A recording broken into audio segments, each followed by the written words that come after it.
October rain hammered the cracked sidewalk outside Giovanni Valenti's compound like fists demanding entry. Sofia Morales stood at the service entrance gate, her black and white maid uniform soaked through, clinging to her thin frame like wet paper. Her breath came in visible clouds, and her fingers were numb. The cold had teeth. A small boy sat shivering against the iron fence. 6 years old, maybe 7. His coat was filthy. His feet were bare. Sofia's breath caught.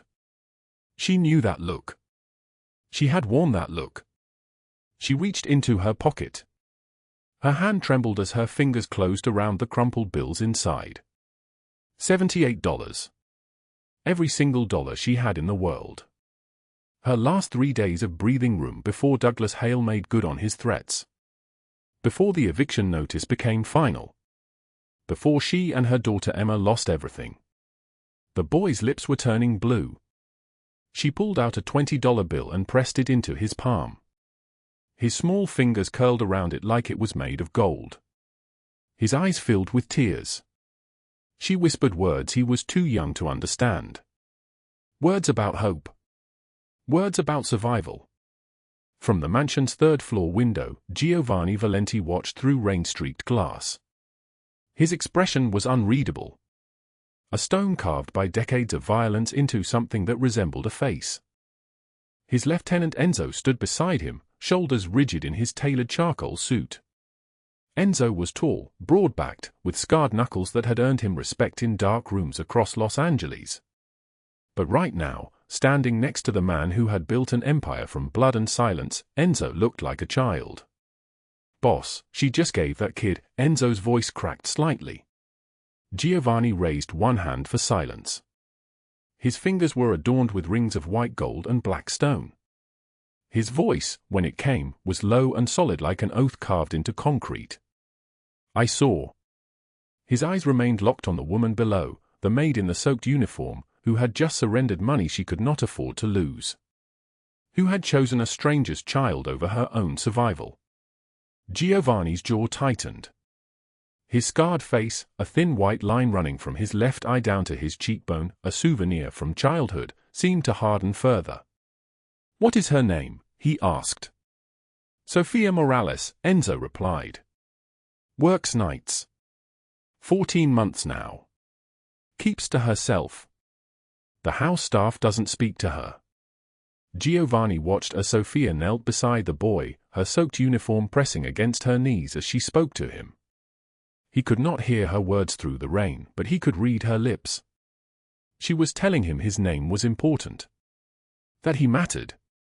That someone saw him. The boy threw his small arms around her neck. Something shifted behind Giovanni's eyes. Something dangerous. Something that Enzo had never seen surface in 15 years of loyalty. The moment broke when one of the mansion's guards approached the gate. The boy ran. Sofia stood, her uniform dripping, and turned to walk away. She did not look up at the window. She did not know she was being watched. Giovanni stepped back from the glass. "Has anyone checked her background?" he asked quietly. "Standard vetting. No criminal record. Single mother. Lives in a studio apartment on 53rd Street with her daughter." "Why?" Giovanni did not answer. He turned away from the window and moved deeper into the mansion, his footsteps silent on the marble floor. Enzo followed, maintaining the careful distance that 20 years of hierarchy demanded. The study was vast, lined with books he did not read and paintings he did not understand. A Persian rug in shades of burgundy and gold covered the floor. To the untrained eye, it was a room of culture and refinement. To those who knew, it was a war room. The walls had absorbed more dangerous conversations than most government buildings. Giovanni poured himself cognac from a crystal decanter. The amber liquid caught the light. He did not offer Enzo a glass. "Find out everything," he said. "Her schedule. Her daughter's name. Who watches the child when she works. Her debts. Every person who owes her money or she owes money to. I want to know if she has eaten today." Enzo's face registered the unusual nature of these requests. Giovanni Valenti did not concern himself with the lives of household staff. Giovanni Valenti concerned himself with territory and loyalty and the intricate business of building an empire. "Yes, boss." But as Enzo turned to leave, Giovanni spoke again. His voice carried the weight of something decided. "And Enzo, if anyone tries to harm her, I want to know immediately. Before it happens. Do you understand?" "Yes, boss." Enzo left, and Giovanni stood alone in the study, holding his cognac, staring at nothing. The rain continued outside. The sound of it was like static from another world. 3 blocks away, in a studio apartment that measured barely 400 square feet, Sofia sat on the edge of a bed with her daughter Emma. The child was 7 years old, with her mother's dark eyes and her father's stubborn chin. Emma was asleep, her small body curled beneath a blanket that had been washed so many times the fabric was translucent. Sofia's uniform lay on the floor, a wet heap of black and white. Her skin was covered in goosebumps. She could not afford to turn on the heater. Every unit of electricity cost money she did not have. She sat in the dark and counted what remained. $58. 58. After the gas bill, after the water bill, after the insulin Emma needed because of her diabetes, after the medication for her own infected tooth that she had been ignoring for weeks, there would be nothing. Less than nothing. She would be in debt to the universe itself. Her phone buzzed. A text from her landlord, Douglas Hale, appeared on the cracked screen. 5 days until eviction. You know the terms. Stay late. Make it worth my while.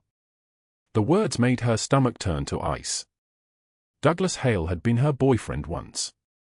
Years ago, before Emma was born. He had been kind then, or at least she had believed he was kind. She had not understood that his kindness was a cage made of words instead of bars. When she finally left him, when she finally understood what she was, he had purchased the building where she lived. He had made himself her landlord. He had made himself inescapable. Sofia did not respond to the text. She set the phone down and looked at her daughter's sleeping face. Emma's breathing was even. Peaceful.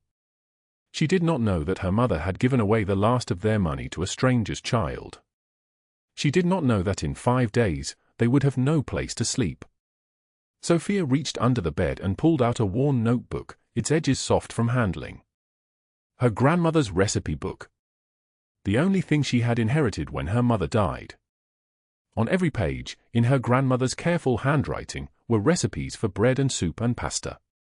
But in the margins, there were other words. Words about survival. About resilience. About women who endured. Sofia opened to a random page. A recipe for minestrone. In the margin, her grandmother had written, "Made this soup on the day we had nothing. Made it from water and wild herbs and the certainty that better days were coming." They came. She closed the book and held it against her chest. In the mansion, in a room on the 3rd floor, Giovanni Valenti sat in darkness and made a decision that would reshape everything. He reached for his phone and called his oldest lieutenant. The man answered before the first ring completed. "Sir, I need you to look into something," Giovanni said. "A woman.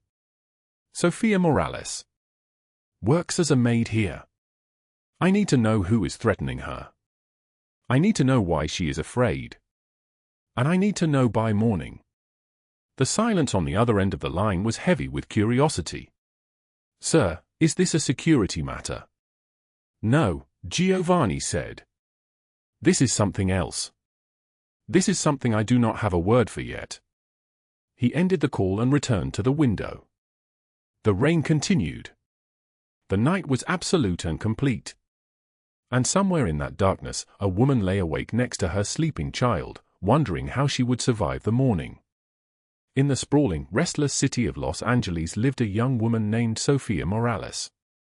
To the wealthy patrons she served and the armed guards who passed her in marble corridors, she was nearly invisible, just another maid in black and white, trying to survive.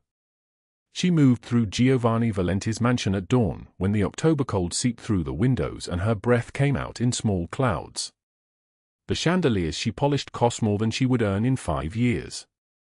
The mahogany frames she wiped down held photographs of a man's rise from nothing, a boy with hollow eyes transformed into someone the city feared. For 14 months, Sofia had been a ghost in these halls. The household staff looked through her as if she were part of the walls themselves. The security cameras recorded her movements, but no one watched. She dusted the same surfaces, walked the same routes, existed in the spaces between other people's lives. The silence of invisibility was both a mercy and a curse. It meant no one bothered her. It also meant no one saw her. What they could not see was the exhaustion that lived in her bones. She had worked a double shift at a restaurant across town before arriving at the mansion at 5 in the morning. The diner manager had stiffed her on tips, $40 she had been promised, $40 that simply evaporated when he decided the tables were not her responsibility. Sofia had eaten nothing but the cold coffee left in abandoned cups and a roll she had taken from the kitchen's trash bin after the lunch rush ended. The roll was stale. She ate it anyway.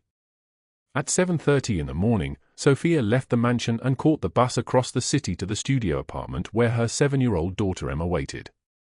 The apartment was in a building that seemed to be slowly collapsing. The walls sweated condensation. The heating system had not worked since August. Sofia paid $850 a month for 2 rooms and a bathroom so small you could touch both walls if you stretched out your arms. It was the cheapest place she had found in Los Angeles. Emma was still sleeping when Sofia arrived. The girl lay curled under a blanket that had belonged to her grandmother, her dark hair spread across the pillow like roots seeking water. Sofia sat on the edge of the bed and looked at her daughter's face. 7 years old and already carrying the worry lines of someone who had learned that the world was not designed to be gentle. A year ago, Emma had collapsed during school. Appendix rupture. The hospital bill came to $85,000. Sofia had paid $3,000. The hospital had filed a lien against her non-existent assets. The remaining $82,000 had become a ghost that followed her everywhere. Sofia reached into her pocket and pulled out her wallet.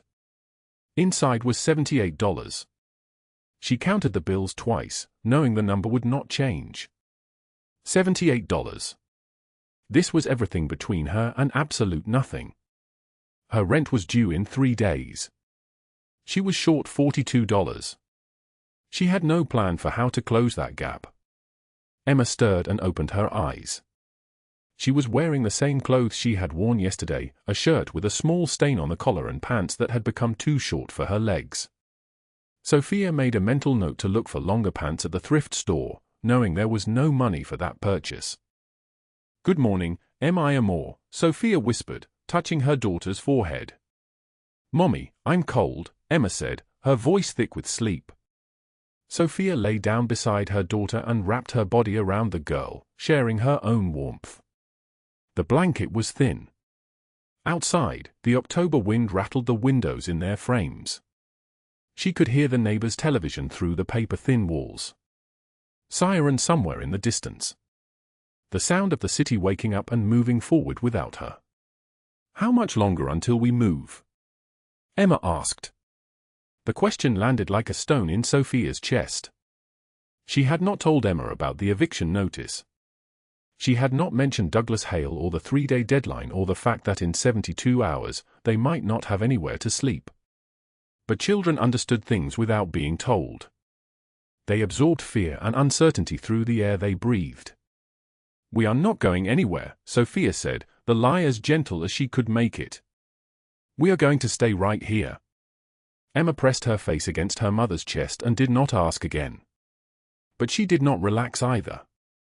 The tension remained in her small body, a bird that could not land.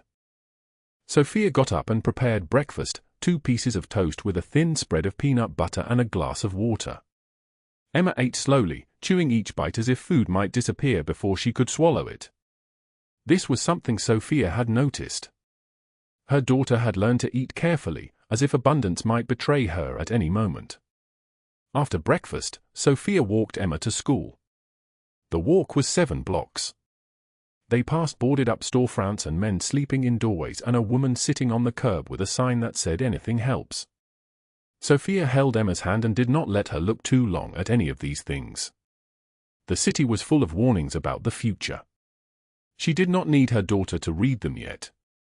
At the school gates, Emma turned to her mother and said something that would stay with Sofia for the rest of the day.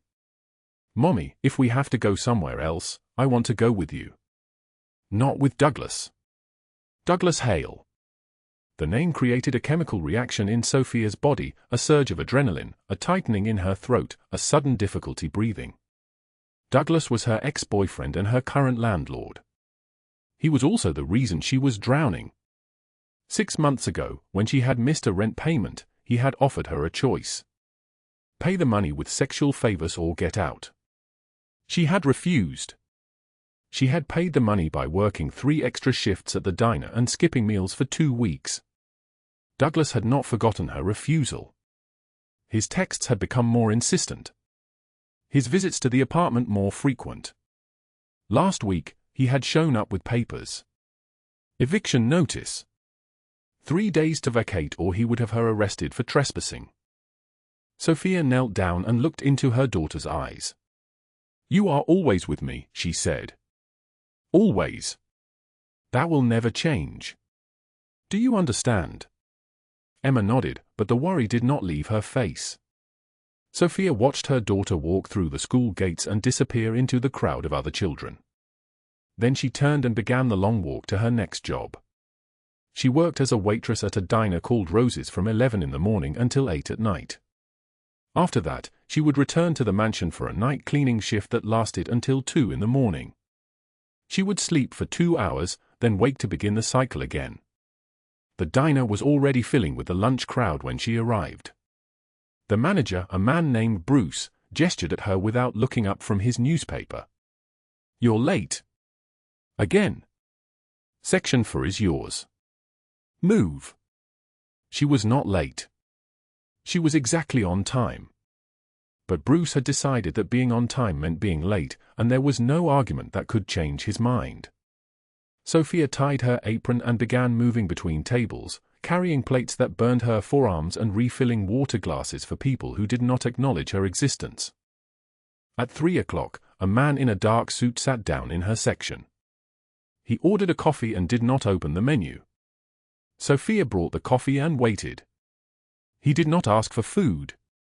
He simply sat there, his dark eyes moving across the diner, cataloging details with the precision of someone trained to observe. Something about him made the air feel different. The other waitresses noticed too. They kept their distance from his table. He left a $100 bill under his coffee cup and walked out without speaking. Sofia found the bill and stared at it. $100. This was more money than she usually made in a full day of shifts. She looked at the door where the man had disappeared, wondering who he was and why he was watching her. That evening, as Sofia was leaving the diner, she noticed a black SUV parked across the street. It was still running, engine idling, exhaust rising into the cold air. Through the tinted windows, she could see the shapes of people inside. They were looking in her direction. Sofia's heart began moving faster. She pulled her thin coat tighter and started walking. The SUV did not follow. After 3 blocks, she turned and looked back. The vehicle had turned a corner and disappeared into the traffic. The October wind tore through the empty streets like a blade wrapped in ice. Dead leaves skittered across the sidewalk, driven by forces beyond their control. Sofia thought about Emma sleeping in the cold apartment. She thought about the $78 in her pocket. She thought about the recipe book hidden in her locker at the mansion, her grandmother's careful handwriting in the margins, words about survival and endurance and the certainty that better days were coming. She did not know that the man in the dark suit was named Marco. She did not know that he worked for Giovanni Valenti. She did not know that this moment, this ordinary evening when she had simply been walking home, was the moment when everything would change forever. The blood dripped onto the Persian rug 1 drop at a time, each dark star spreading across the cream-colored fibers like a curse that could not be erased. Giovanni Valenti sat motionless in his leather chair, his white shirt soaked red across the ribs, his jaw clenched so hard his teeth might shatter. The October night pressed against the mansion windows like something alive and hungry. Enzo and Nino argued in rapid Italian, their voices cutting through the darkness. No hospital, too many questions, the police would come, everything would unravel. Giovanni's face had gone pale, not from fear but from something worse, the knowledge that his body was betraying him at a moment when weakness could cost everything. Sofia was walking toward the supply closet when she heard the raised voices. She should have stopped. Should have turned around and walked the other direction and forgotten that any of this had happened. But something in her, something shaped by years of making do with nothing, of bandaging her daughter's scraped knees without complaint, of moving through the world as if she were invisible, made her push the door open instead. 3 men turned. Enzo's hand moved toward his jacket in one fluid motion. Giovanni raised a single finger and the room froze. "Let her," he said. His voice was deep and solid like an oath. Sofia stepped inside without hesitation. She had learned long ago that hesitation was a luxury poor people could not afford. She moved to the supply cart she kept in the hallway, gathered clean gauze, antiseptic, medical tape. Her hands did not shake. Her breathing remained steady even as her heart hammered against her ribs like something trying to escape. She knelt beside Giovanni's chair and began to work with the same methodical care she used to comfort Emma after nightmares. "Pressure," she said quietly, not asking permission, just stating fact. She pressed gauze against the wound, watching the blood seep through the white fabric like rain on paper. "How long has it been bleeding?" 20 minutes, Nino said, his voice tight with panic. "Then we move fast." She worked for 7 minutes without speaking, changing gauze 3 times, her movements economical and precise. The supply closet had taught her things. Cleaning wounds on marble floors had taught her things. Watching her daughter recover from surgery with nothing but time and gentleness had taught her everything about focus. When she finished, she sat back on her heels and met Giovanni's eyes. "You need actual stitches," she said. "This won't hold forever. But it will hold long enough for you to get to someone who can do this properly." Without questions. Giovanni studied her face for 5 long seconds. Not searching for gratitude. Searching for something else entirely. "What's your name?" he asked. "Sofia Morales." "How long have you worked here?" 14 months. "You've never seen me before tonight." She understood what he was really asking. "No, sir. I haven't." A ghost of a smile crossed his face, there and gone like something imagined. Good ghosts are hard to find. She turned to leave. The footsteps of Enzo and Nino followed her toward the door, but Giovanni's voice stopped them all. "Sofia." She turned. "Thank you." 2 days later, she was called to Giovanni's private office. A room she had cleaned countless times when empty, but never while he was present. Floor-to-ceiling windows overlooked Los Angeles, the city sprawling like a jewel box beneath them. Security monitors showed every angle of the compound in grainy black and white. Giovanni sat behind a mahogany desk in a crisp black suit, the wound hidden beneath expensive fabric. Enzo and Nino stood like sentries in opposite corners. "Sit," Giovanni said. She sat, hands folded in her lap, uniform pressed despite everything. He slid an envelope across the desk. She did not touch it. "Open it." Inside was cash. $10,000 in crisp $100 bills. More money than she had ever held in her entire life. More money than she would earn in 6 months. "I can't accept this," she whispered. "Why?" "I just did my job." "Your job is to clean floors. You stopped a man from bleeding out and asked nothing in return." "I pay my debts." He leaned back in his chair, watching her with an intensity that made her skin prickle. "Take the money." She pushed the envelope back across the desk. Her voice came out steady, which surprised her. "I don't want your money." The silence that followed was absolute. Enzo shifted slightly in the corner. Nino's hand moved toward his jacket before stopping. In 15 years of working for Giovanni Valenti, neither man had ever seen anyone refuse him. Giovanni leaned forward. Then what do you want? Nothing. I want nothing. He studied her like a puzzle he had not encountered before. When he spoke again, his voice was different. Quieter. Tell me why you're here. In Los Angeles. In my house. Cleaning floors at midnight. She hesitated. The seconds stretched like hours. Finally, she spoke. My daughter Emma is 7. Last year she had an emergency appendectomy. The bills were $85,000. I couldn't pay. We lost our apartment. My ex-boyfriend Douglas Hale, he owned the building, he said he'd forgive the debt if I came back to him. I said no. So now he's my landlord in a different building and he raises my rent every month and he watches me through the windows and he tells me he'll call child services if I don't cooperate. She touched her throat unconsciously, where bruises had faded to yellow. The $85,000, she continued. I owe it still. I make $1,800 a month. My rent is $1,400.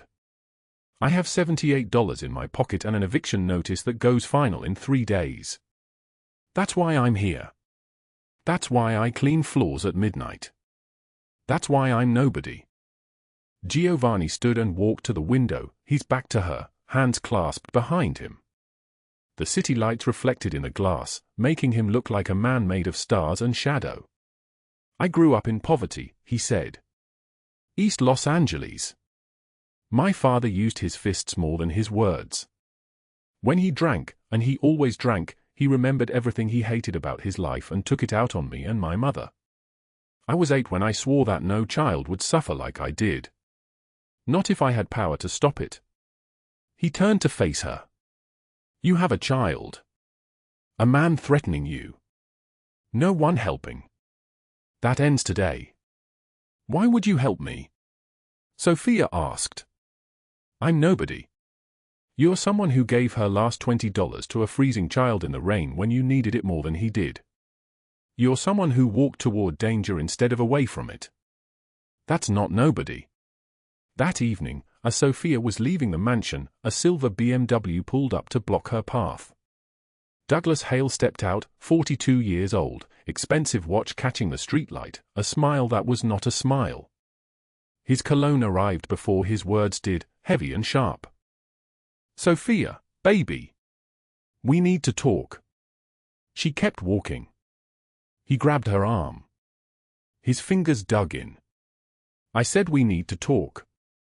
3 days until you're out on the street. Unless you're reasonable. Let me go, Douglas. Or what? You'll call the cops? My cops? He laughed. The sound made her skin crawl. She yanked her arm free and ran to the bus stop. As the bus pulled away, he called after her, his voice carrying through the cold air. I'll take Emma. You know I will. Child Services loves me. The next day brought Cordelia Blackwood to the mansion. She arrived in a white BMW that probably cost more than Sofia would earn in 5 years, stepping out in a designer suit so perfect it looked weaponized. 45 years old, but her face held the kind of cruelty that made her ageless. Diamond earrings caught the light like miniature weapons. Sofia was serving champagne when Cordelia snapped her fingers without looking at her. You. Refill this. Sofia did. Cordelia noticed something, maybe Sofia's worn shoes, maybe the way Giovanni's eyes tracked Sofia across the room for less than a second before returning to his conversation. Whatever it was, Cordelia's smile sharpened into something dangerous. What's your name? She asked. Sofia Morales. How long have you worked here? 14 months. Cordelia sipped champagne slowly, her eyes moving up and down Sofia's body like she was pricing inventory. 14 months and I've never noticed you. That's quite a skill. Staying invisible. She leaned in closer, her voice dropping to something almost tender. But everyone becomes visible eventually. Better hope you're worth looking at when that happens. She walked away before Sofia could respond, disappearing into the crowd of expensive suits and hollow laughter. That night, Sofia found an envelope in her locker. Inside was the $10,000 Giovanni had given her, untouched. Beneath it was a note in his handwriting, for Emma. No conditions. No debts. She held the money in her trembling hands and understood that her life had just split into before and after. 5 days later, at 2 in the morning, Douglas Hale stood outside Sofia's apartment building with rain streaming down his face and fury burning through the whiskey in his blood. His fists found the door. Once. Twice. A third time that shook the frame. Inside, Emma woke screaming. Sofia ran to her daughter, pulled her close, and reached for her phone with hands that would not stop shaking. She dialed 911. The operator's voice came through calm and clinical. "What is your emergency?" Sofia whispered, "There is a man trying to break down my door. He has threatened to take my daughter. Please send someone." The operator took her address. "We'll dispatch officers to your location." Sofia held Emma and waited. 20 minutes passed. 30. The pounding continued, Douglas's voice slurring through the door frame. "Open it, Sofia. Open it now or I will make sure you never see her again. I already called the department. I already told them you're unstable. I already told them you're dangerous." And it was true. Sofia understood with absolute clarity that the police would not come. Douglas had friends in the department. Douglas had made calls first. The phone in her pocket felt useless, a stone in her hand. She made a decision that took less than 5 seconds. She grabbed Emma's coat, grabbed her grandmother's recipe book from the kitchen counter, the one with handwritten notes in the margins, the only thing of value she truly owned, and moved toward the back stairwell. Douglas heard her moving. He abandoned the front door and ran around the building. She was on the second-floor landing when he caught her. His hand closed around her throat like a vice. She felt his other fist connect with the side of her head, felt the impact like lightning splitting her skull. Her vision fractured into starlight and darkness. Emma screamed. Sofia's body moved on pure instinct. She drove her elbow backward, heard him grunt, felt his grip loosen just enough. She ran. Down the stairs. Onto the wet street. The rain fell in sheets now, October cold cutting through her thin jacket. She ran without direction until her lungs screamed, until her legs nearly gave out, until she understood where safety might exist. The mansion. Giovanni's mansion. It was the only place Douglas would never dare follow. The gates at the service entrance loomed before her. Security saw her stumbling through the rain, saw the swelling around her left eye, saw the handprint bruises already blooming purple-black around her throat where Douglas's fingers had dug in. One of the guards recognized her. He spoke urgently into a radio. "Boss needs to know. It's the girl. She's hurt." Giovanni came down himself, still in dress pants and an undershirt from sleep, barefoot on the marble floors. When he saw her face, the eye swollen shut, the bruises forming in real time like a map of violence, something terrible moved behind his eyes. Something cold and ancient and absolutely certain. He said nothing for a long moment. Just looked at her the way a general surveys a battlefield he is about to burn. "Get her inside," he said quietly to Enzo and Nino. "Call the doctor. Wake him up. Now." He lowered himself in front of Emma, who stood trembling in Sofia's arms, still clutching the recipe book. His voice shifted into something gentle, almost tender. "Hello, Emma. I am Giovanni. What is your name?" Emma did not answer. "Your name is Emma, yes? That is a beautiful name. Your mother is very brave. Do you know that? She is one of the bravest people I have ever met. We are going to make sure you are both safe tonight.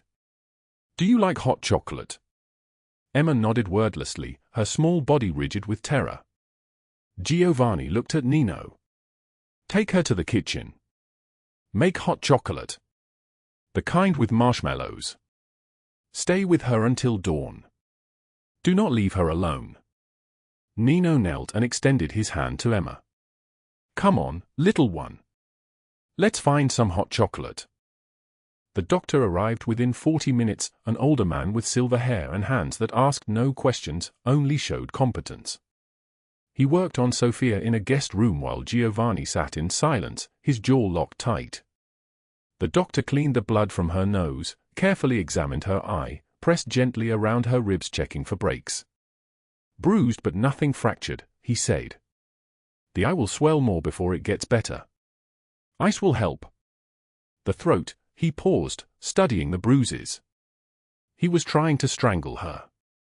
It was not a question. Giovanni's hands clenched into fists. She was running. With a child.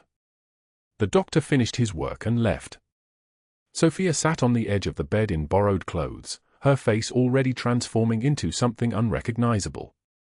Giovanni stood in the doorway. Tell me everything. She did. She told him about Douglas showing up at her apartment. About the threats. About Cordelia arriving at the charity event with her designer suit and her weapons-grade smile. About the envelope he had left in her locker containing $10,000, money that terrified her because it meant she was visible now, which meant she was vulnerable. About the text messages from Douglas arriving every few hours, escalating, promising that he and Cordelia had built a case together. That child services would arrive in the morning. That Sofia was finished. That Emma would be his. She told him everything in a voice that sounded like it was coming from underwater.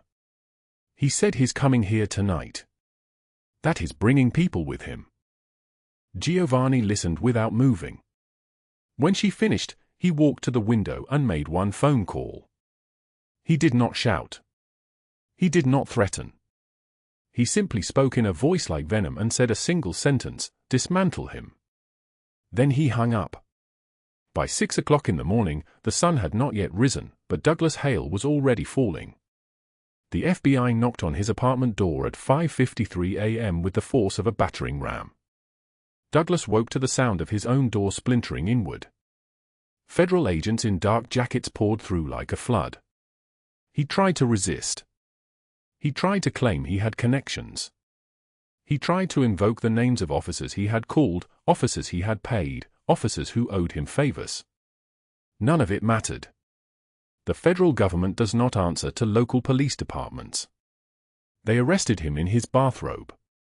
They dragged him out of his apartment building in handcuffs while news cameras, so many cameras, all positioned perfectly to catch every humiliating second, recorded his face. Every major Los Angeles news outlet carried the same images: Douglas Hale, slumlord, stalker, conspiracy to falsify police reports, financial crime spanning 6 years, surveillance of a single woman across 14 months. The reporters spoke with barely concealed glee about the documents they had found in his apartment. Forged child services reports. Bank transfers to Cordelia Blackwood totaling $18,000.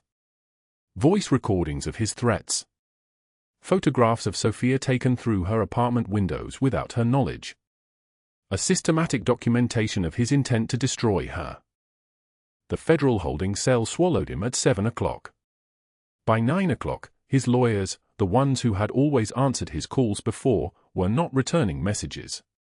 By noon, he had collapsed onto a metal bench and begun to weep like a broken thing, trembling like a cornered animal with nowhere left to run. 1,000 miles away in the social circles of Los Angeles, Cordelia Blackwood was hosting a charity luncheon at the country club. White tablecloths. Champagne that cost $200 a bottle. Shrimp cocktail arranged on ice. The city's wealthiest women sat around her, laughing at her jokes, admiring her diamond earrings, treating her like the apex predator she had always been. She stood to give a speech about raising money for underprivileged children. The irony would have been beautiful if it had not been so grotesque. The FBI arrived at exactly 12:15 p.m. They did not wait for applause to finish. They walked past the waiters and between the tables of horrified socialites. One agent approached Cordelia and said words that turned her face white. "Cordelia Blackwood, you are under arrest for wire fraud, conspiracy to commit kidnapping, falsification of documents, and obstruction of justice. The handcuffs clicked around her wrists in front of 300 witnesses. Her carefully constructed mask crumbled like old paint. She cried out, her voice cracking in a way her society friends had never heard. She begged. She tried to explain. She tried to invoke her family name, her connections, her importance. None of it meant anything. The cameras caught her leaving. The cameras caught her face breaking.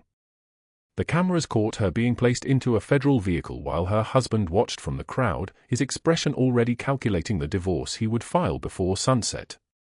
The footage played on every news outlet in California. Before noon, it had spread to national news. By evening, Cordelia Blackwood was not a wealthy socialite anymore. She was a federal prisoner with a 35-year sentence and a name that meant only one thing: guilty. 3 hours before the FBI arrived at Cordelia's luncheon, Sofia sat in a guest bathroom of the mansion at 3 in the morning, unable to sleep. Rain drummed against the window. The October storm had not broken. Emma was asleep in the kitchen with Nino sitting nearby, a man shaped like a mountain, watching over a child with the tenderness of someone protecting something holy. Sofia held her grandmother's recipe book and read the handwritten notes in the margins. Notes in her grandmother's Spanish. Notes that said things like "Para mis hijos con amor," for my children with love. And there, on a page about making pan de morto, the words that made her stop breathing: "Para mi Sofia, nunca te rindas." Never give up. She sat in the darkness and felt the weight of giving up pressed down on her like a physical thing. Douglas was right. Maybe Emma did deserve better. Maybe Sofia was selfish for fighting. Maybe running had been an act of desperation from someone too broken to be saved. The eye that was swollen shut throbbed with pain that felt like punishment. The bruises around her throat felt like judgment. She opened her mouth and no sound came out. Her hands trembled so badly she nearly dropped the recipe book. The bathroom door opened. Giovanni stood in the doorway, still in his undershirt, dark eyes finding her in the darkness. He did not turn on the light. "Come here," he said. She did not move. "Sofia, come here." She walked to him. He guided her out of the bathroom and into the hallway and then into his study. He poured 2 glasses of water. He handed her one. She drank it without remembering drinking. "By morning," he said, "the men who threatened you will not be able to threaten anyone. Their freedom will be removed. Their reputations will be destroyed. The law will do to them what I wanted to do myself, which is slow and thorough and final." She stared at him. "Why?" The word came out as barely a whisper. "Why do you care? I am nobody. I am invisible. I am." He cut her off with a single gesture. "You are not invisible to me. And before you ask why I care about someone invisible, I will tell you. When I was 8 years old, my father's fists taught me that the world was cruel. That power was the only language that mattered. I learned that lesson over and over until I believed it was truth. But then I watched you give your last dollar to a child in the rain. I watched you refuse Douglas when he tried to threaten you. I watched you run, bleeding and terrified, with nothing but a recipe book and your daughter, because you would not let him take her. And I understood something I have spent 30 years forgetting." He paused. His voice dropped lower. "Some people deserve protection. And I have the power to give it. So I will." By dawn, both villains had fallen into systems of justice that would not release them. Douglas Hale faced a 40-year federal sentence. Cordelia Blackwood faced 35. No quick death. No merciful ending. Just years and years in a cell, every single day a reminder of what they had done, every single day a confirmation that they had lost everything. Emma slept peacefully in the kitchen with Nino standing guard. Sofia held her grandmother's recipe book and finally believed that maybe, just maybe, miracles did come from unexpected places. 1 year later. The October wind that once cut through Sofia's bones like a blade wrapped in ice now felt different against her skin. Warmer. like it was welcoming her instead of threatening to swallow her whole. She stood in the third-floor corridor of Giovanni Valenti's mansion, no longer the invisible woman in black and white, but his personal assistant, salaried, respected, her name spoken aloud by everyone who passed. The household staff who once looked through her now greeted her by name. The marble hallways that used to echo with her footsteps in silence now hummed with her presence. Emma attended a private school now. Real books lined their apartment walls. The eviction notice that Douglas Hale had threatened remained unsigned, because Douglas Hale faced 40 years in a federal penitentiary. Cordelia Blackwood faced 35. No quick deaths. No mercy. Just years and years of cells and reminders.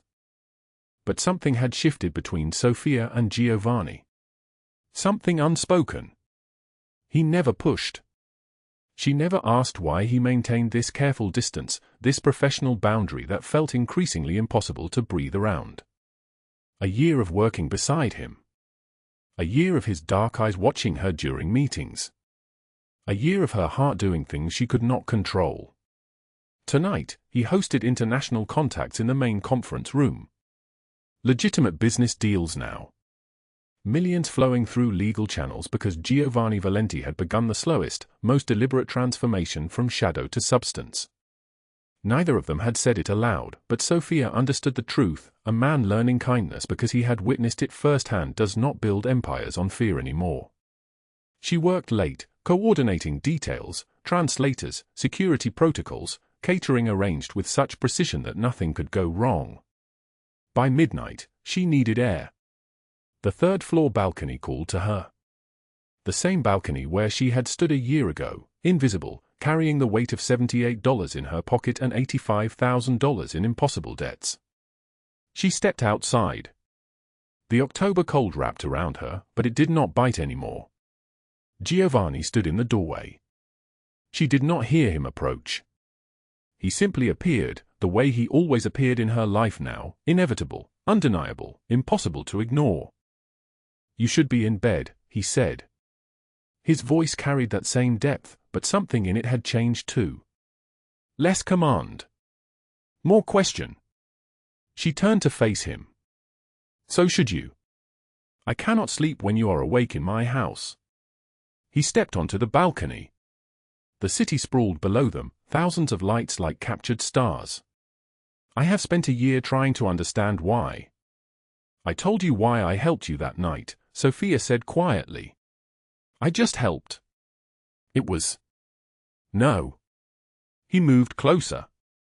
Not threatening. Never threatening, not to her. There was something else. The way you looked at me. Not afraid. Not judging. Just seeing me. Like I was human instead of what I am. The wind carried the sound of distant traffic, horns, the living heartbeat of Los Angeles stretching in every direction. "I built an empire on fear and control," Giovanni continued. His hand stayed at his sides, as if he was afraid to reach for her. "I learned young that caring is weakness. That love is a weapon people use against you. My father taught me that with his fists. By the time I was 20, I believed it was truth. I believed pain was the only language that mattered." He paused. "And then I watched you give $20 you could not spare to a child you would never meet again. I watched you refuse Douglas when he tried to threaten you. I watched you run, bleeding and terrified, with nothing but a recipe book and your daughter, because you would not let him take her." Sofia's hands trembled. "I have carried something for 365 days, Giovanni said. A truth so heavy I could not speak it aloud because I did not know if you would understand. I did not help you because I pay my debts, Sofia.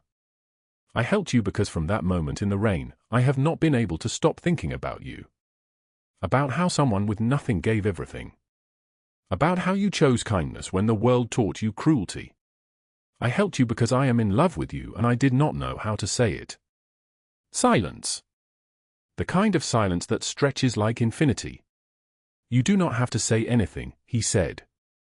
"I needed you to know. I will understand if..." She kissed him. Her hands moved to his face, his neck, pulling him closer as if she could press the past year into this single moment. When they broke apart, her eyes glistened.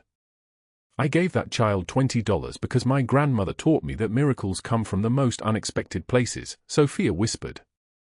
"And you, Giovanni Valenti, are the most unexpected miracle I have ever known."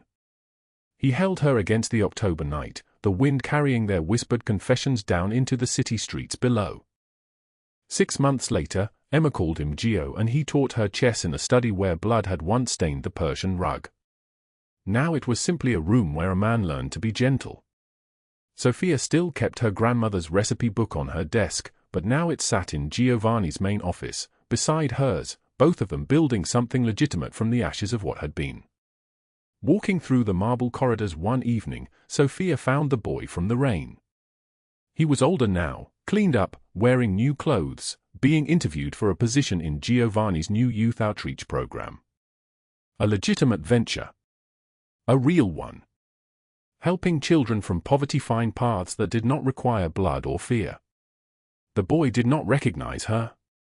She did not tell him she was the woman who gave him $20 on a night that changed everything. Some miracles work in silence. The third-floor balcony remained their place. Sofia and Giovanni stood together as darkness settled over Los Angeles. She held her grandmother's recipe book. He held her. "Do you ever think about that night?" he asked. "The rain." "Every day," she said.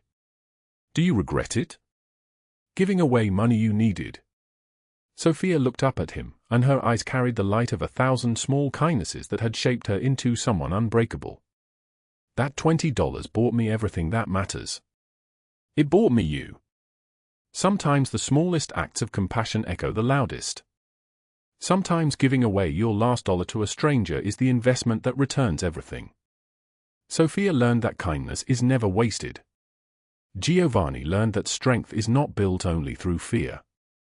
And together they proved that after the rain, the sky clears. And sometimes miracles come from the most unexpected places.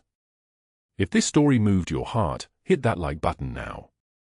Share it with someone who needs hope today. Subscribe and turn on notifications because tomorrow's story will show you that second chances can come from the darkest places. Drop a comment telling us about a time when someone's small kindness changed your life. We read every single one. We wish all of you watching this good health, a joyful life, and days filled with peace and happiness. Thank you for staying with us until the very end. We will see you again in the next video.